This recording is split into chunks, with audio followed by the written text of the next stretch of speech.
En la obra Casa de Muñecas del autor Henrik Ibsen podemos visualizar cómo se abre la caja de Pandora, dejando en evidencia el rol de la mujer dentro de una sociedad patriarcal del siglo XIX.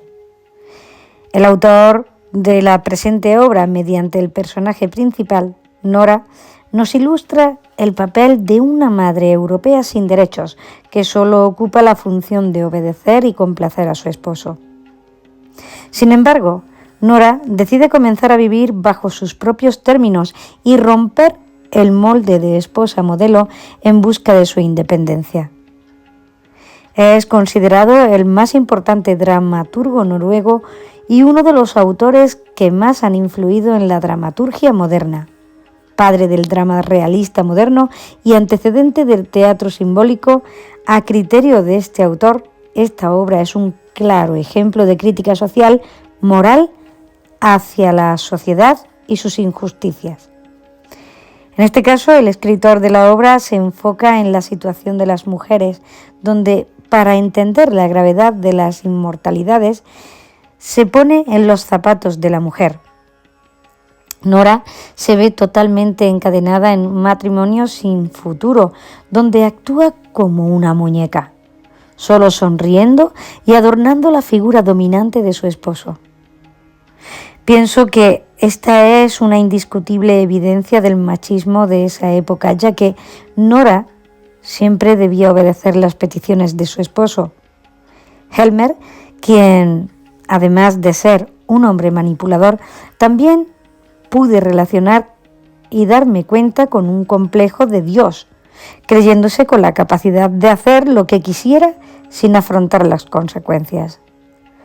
En base a estos dos personajes me di cuenta de que ambos son solo unas víctimas del machismo presente en la entidad del siglo XIX.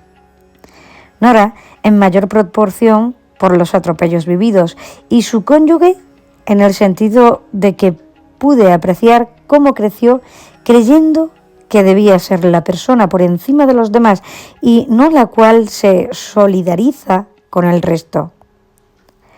Como conclusión, puedo decir que la liberación de Nora de la jaula a la cual llamaba hogar es una de las más excelentes representaciones de feminismo. En cuestión de que ella se comienza a replantear absolutamente todo, desde la crianza de su padre hasta su deseo por ser madre. Este hecho me parece fascinante, puesto que en busca de su libertad deja de ser una muñeca, convirtiéndose así en una mujer dueña de su destino. Desarrollo. La obra Casa de Muñecas fue publicada en 1979 y es solo una pequeña parte del problema que representan las actitudes machistas y el patriarcado.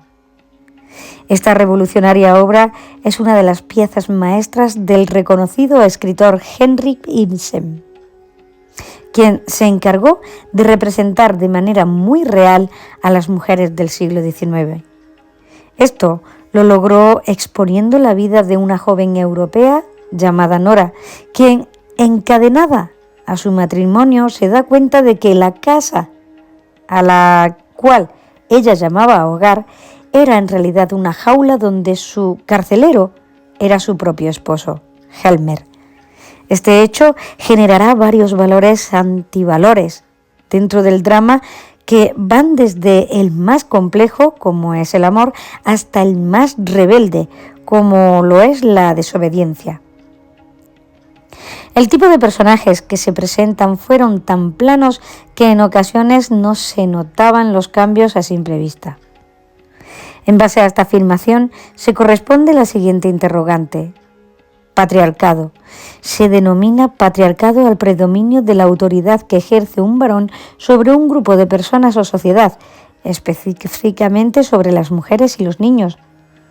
Nora es un claro ejemplo de mujer sin derechos que supera todas las dificultades en busca de su libertad.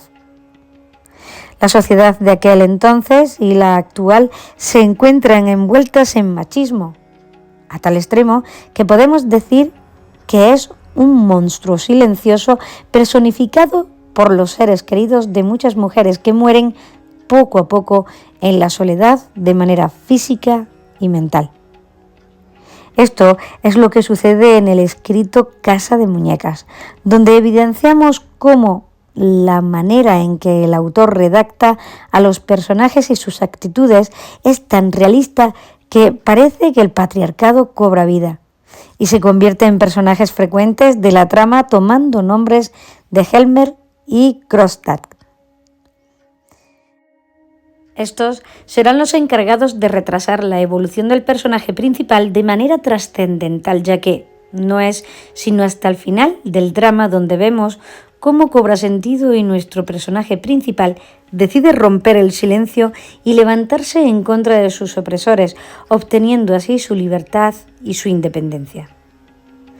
La mujer durante mucho tiempo fue tan desvalorizada que sus hogares se convirtieron en prisiones, ya que vemos cómo su rol se asemeja mucho al de una muñeca cuyo objetivo es adornar la masculinidad de su esposo, quien despreció el trabajo de su prometida, llegando a dudar incluso de la crianza que les estaba impartiendo a sus hijos. Esto no es más que una demostración de la situación actual que viven muchas mujeres, en la cual se normaliza el abandono de un padre hacia sus hijos, pero se condena el deseo de no ser madre de una mujer. Es por esta razón que considera este drama parte fundamental de los conocimientos de todas las personas sin excepción, dado que nadie está exento de caer en las garras del sistema patriarcal, ya sea como víctimas o victimarios. El autor Henrik Ibsen es uno de los más reconocidos por expresar la crudeza de las injusticias por medio de situaciones tan realistas que parecen contadas por una persona con una vida honrada y sufrida. Es así como esta obra teatral no es la excepción, puesto que el simple hecho de pertenecer a la segunda etapa del estilo literario de Ibsen denominado crítica social y postura ética ya la hace una pieza maestra y clave para generaciones futuras. Pues no solo se trata de una crítica, sino que marca un precedente en la escena occidental, donde se comenzaría a exponer todos los atropellos sufridos por las personas más vulnerables. En cuanto al objetivo de la Casa de Muñecas, se puede decir que fue buscar la aproximación hacia los individuos y la sociedad para conocer sus padecimientos, debido a que en plena revolución industrial el clero y la burguesía obtendrían más poder que antes, dejando a los rezagados a ser víctimas de un sistema con el único objetivo de velar por la seguridad de aquellos que representan una inversión. No hay barrera, cerradura ni cerrojo que puedas imponer a la libertad de mi mente. En esta cita podemos ver cómo la autora expresa que aunque se logre encerrar a una persona, jamás se podrá controlar su mente. Este es el caso de Nora en la obra de estudio, pues vemos cómo a lo largo de la historia Nora intenta ser independiente de su esposo. Sin embargo, esto no es posible sino hasta el final de la tragedia. Un ejemplo claro del hecho expuesto es cuando nuestro personaje principal intenta solicitar un préstamo a espaldas de su cónyuge. No obstante, para que se haga efectivo, el banco solicita su firma. Es aquí donde queda en evidencia cómo el patriarcado una vez más establece una relación basada en la dependencia entre una mujer y su esposo. Actualmente, esta relación ha cambiado notablemente. Entre los valores presentes en este escrito apreciamos cómo resaltan el amor y la lealtad. El amor que sintió Nora hacia Helmer ardía con tanta intensidad que llegaba a lastimarla. Esto lo vemos cuando ella era capaz incluso de ir a la cárcel con tal de que su esposo siguiera libre y que ayude económicamente a sus hijos. Es así como podemos decir esto, era un amor que rayaba en lo enfermizo. En base a la afirmación anterior se puede relacionar las áreas del conocimiento que perduran en toda la historia. Una de ellas eran las ciencias humanas enfocadas en la rama de la psicología, ya que existe el riesgo donde todo amor, por más puro que sea, llega a convertirse en enfermizo en circunstancias adecuadas. Todo de los valores encontrados en la obra es lealtad, pero en este caso es una lealtad ciega, el cual perjudica a Nora en gran manera. El antivalor más notorio en este drama es la desobediencia. No obstante, esta era sumamente justificada y necesaria, en base a que Nora se encontraba cegada por lo dictaminado por la sociedad, dejándola así sin un criterio propio. No obstante, al final decidió dejar de escuchar a los demás y comenzar a ponerse como prioridad, dando así de todo, comenzando su matrimonio y finalizando con el cuestionario de sus verdaderos deseos de ser madre. Este tipo de rebeldía es el cual toda mujer en las mismas circunstancias de Nora debería tener. Esto, que solo ellas deben ser dueñas de sus destinos sin necesitar la dependencia de nadie. Establecidos de manera clara los valores y antivalores, podemos observar cómo el autor a lo largo de la obra jugó mucho con la percepción de la moralidad y de los lectores, dado que se nos presentó a la desobediencia como algo bueno y al amor en exceso como algo enfermizo.